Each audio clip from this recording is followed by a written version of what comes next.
Hey, I'm Jeramie, writer and creator for The Devil's Pool, and I just wanted to say hey and address some of the questions we've been getting online.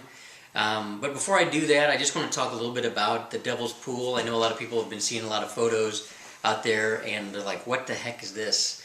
Well, The Devil's Pool is a graphic novel, and I'm writing this book because I've had just this fantastic idea about a story set in the Ozarks here. Only I don't have the production budget for a major motion picture, and I don't have the time or patience to actually sit down and write a novel. And so a graphic novel is actually the best way to get this, the cinematic elements that I want in there, and the, some of the depth and scope of a novel. And a lot of times movies, they force the audience to subject themselves to their own timeline. But with a graphic novel, you can pour over the art, and you can, find some clues. We're going to be putting some clues into the artwork, and making it more of a fun user experience than just sitting and watching a movie or just sitting and reading a book. And anyway, I hope it'll be pretty exciting for you. The Devil's Pool is a story that is based around one sort of ominous concept. And one of the things I love is history and lore, and especially local legend. And there's a place here in Taney County called the Devil's Pool.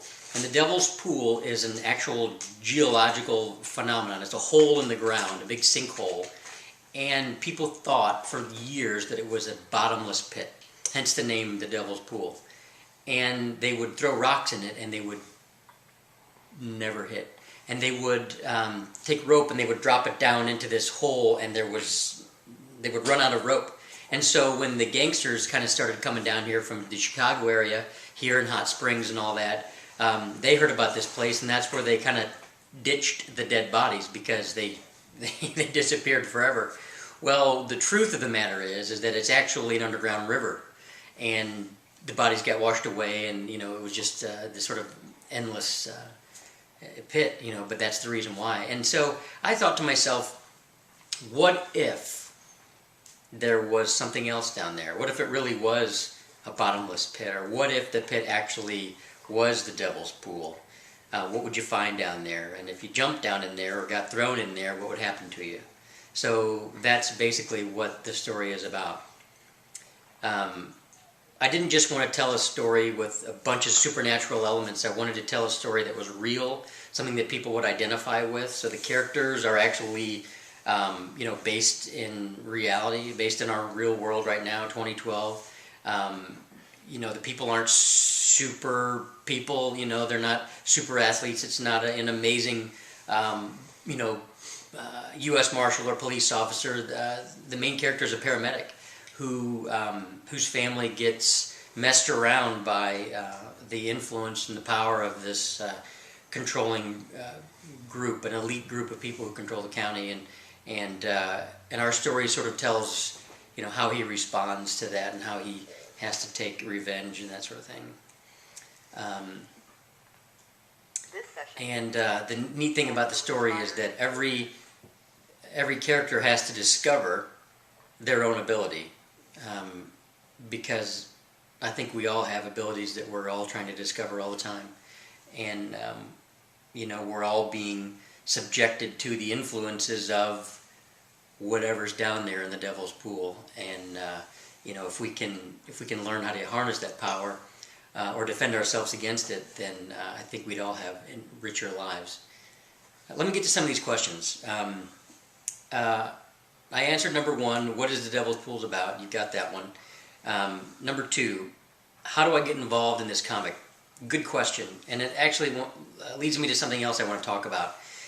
I can't draw at all, but I love photography, and I love movies, and I have a very strong performance and directing background, and I thought, all these artists who draw these amazing works in graphic novels they deserve all kinds of awards. And I know I'll never be able to do that. But my wife's cousin, Linda Lisa, a friend of mine, is probably one of the most amazing artists and illustrators I've ever seen. And I was doing a sketch comedy show last year, and I had her draw these cool photos of the cast.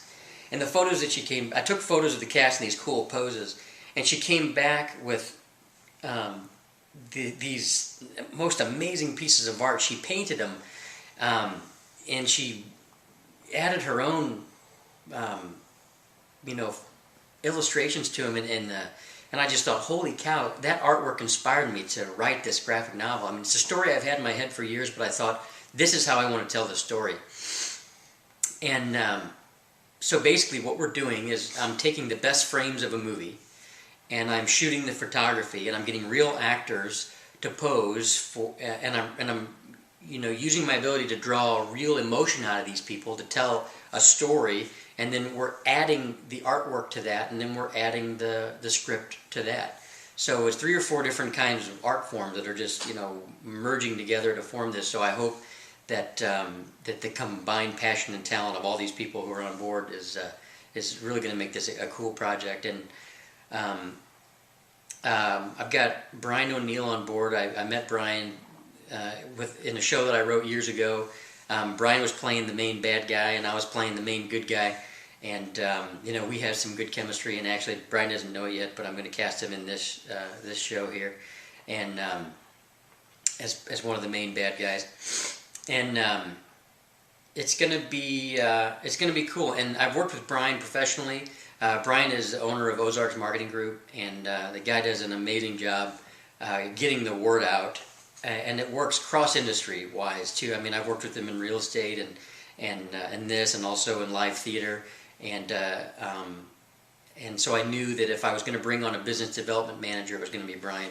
And he also has, you know, a theatrical background that's really going to help with this project too.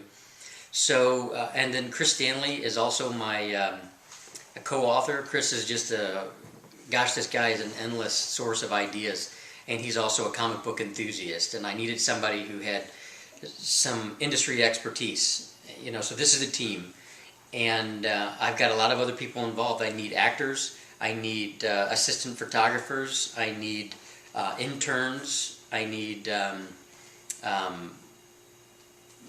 all kinds of people on board. But right now I need actors, and you can reach us at casting@ARKVIN.com. If you go to ARKVIN.com, that's our website. Go there for updates and information. You can also reach us at the Devil's Pool on Facebook. But if you want to know more information about how to get involved with this project, or how to be an actor in this project, how to be immortalized in the graphic novel, go to ARKVIN.com or send us an email at casting@ARKVIN.com. Another, no, here's a good question from Florida. What is the deal with the creepy art? Well, we're just showing you the creepiest stuff right now. It's not all going to be creepy, but, you know, like I talked about earlier, this story has to do with, you know, what you find down there in the Devil's Pool. And, you know, there's a spiritual world out there, and there's a you know, if you've ever read Frankie Peretti, or, you know, Piercing the Darkness, or This Present Darkness, I thought he did a great job of exposing this spiritual world around us, and you know, that war and the way that world influences our world. And if I want you to take anything away from reading The Devil's Pool, it's, holy cow, I'm not alone in this room. And, you know, I want you to think about that, and I want you to consider those things, and I want you to consider how that spiritual how that spiritual world is affecting your life, good or bad. You know, this isn't you know, we're not a Bible thumping, you know, preachy, you know, kind of world, but we do weave Judeo-Christian scripture into this in a really cool way, and we're going to expose people to some concepts that they probably hadn't considered. And we're going to do it in a fictional way, but sometimes that world involves seriously creepy things. I mean, I can't even watch The Exorcist. It's so darn creepy. To this day, I cannot watch the original Exorcist. It's so creepy because I believe in that. And if you do too, then you're going to find The Devil's Pool to be pretty creepy. Here's another question. What are my influences? I'm really kind of new to the graphic novel scene, which is why I brought Chris Stanley on. But I really like The Walking Dead. What I like about The Walking Dead is there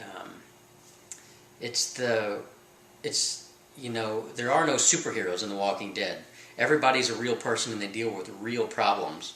And they deal with humans, and a lot of times the humans are the threat. It's not just the zombies, and the same thing happens in our world. I mean, the devils are the threat, but a lot of times devils, refers to the people you deal with in everyday life who make your life a living hell, and that's what I want to address. I mean, we do have some supernatural elements in this, but it's going to be primarily about the corruption that you live with all the time, that you can't do anything about.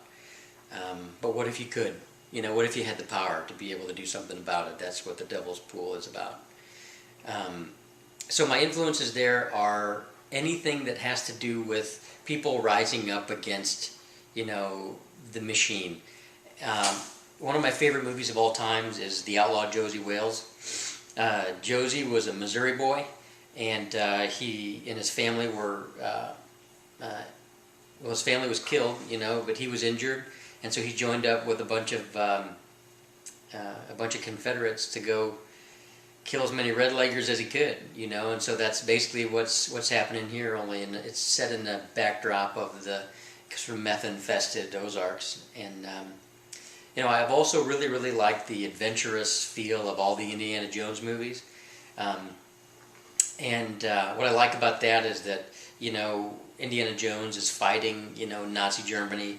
Nazi Germany is known to have an affinity for, especially Hitler, for religious artifacts because he believed in that power, and that same power exists in our world, and we're going to have the same type of high action and high adventure. And what a lot of people don't know is that Philip Kaufman actually wrote the screenplay for all of the Indiana Jones movies except the Temple of Doom, I think, and also Josie Wales. So I guess I could say that Philip Kaufman is an influence of mine, and that's it. I'm just a big fan of movies and anything with big explosions and and people struggling to stick up for themselves. So that's it. Hope you like it.